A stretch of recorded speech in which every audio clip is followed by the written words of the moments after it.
ওয়াকআপ নিয়ে আমি আর বলবো না, নতুন করে আমাকে বারবার ডোন্ট ইনসিস্ট মি। ওয়াকআপ আমাদের এখানে কোনো কোশ্চেন নেই।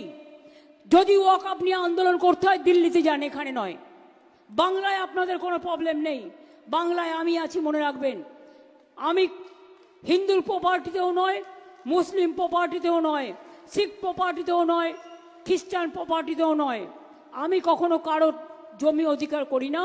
আর কোর্টে অলরেডি স্টে আছে, এটা সাব জুডিস কেস, আপনারা জানেন। আমরাও কোর্টে পার্টি হয়েছি। এইটা নিয়ে আর গুলোগুলি করবেন না, গুলোগুলি করবেন না। যদি করেন সবচেয়ে বড় শত্রু আমি হব। যদি আপনার কেউ অধিকার কেড়ে নেয়, অধিকার রক্ষা করার গ্যারেন্টি আমাদের, এটা মাথায় রাখবেন।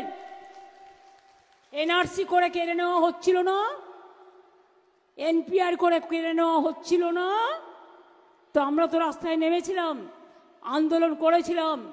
আপনাদের জন্য ডিসিশনটা আমায় নিতে দিন, আন্দোলনটা আমায় নিতে দিন। আর আপনারা সব সম্প্রদায় একসাথে থাকুন, ভালো থাকুন, সুস্থ থাকুন।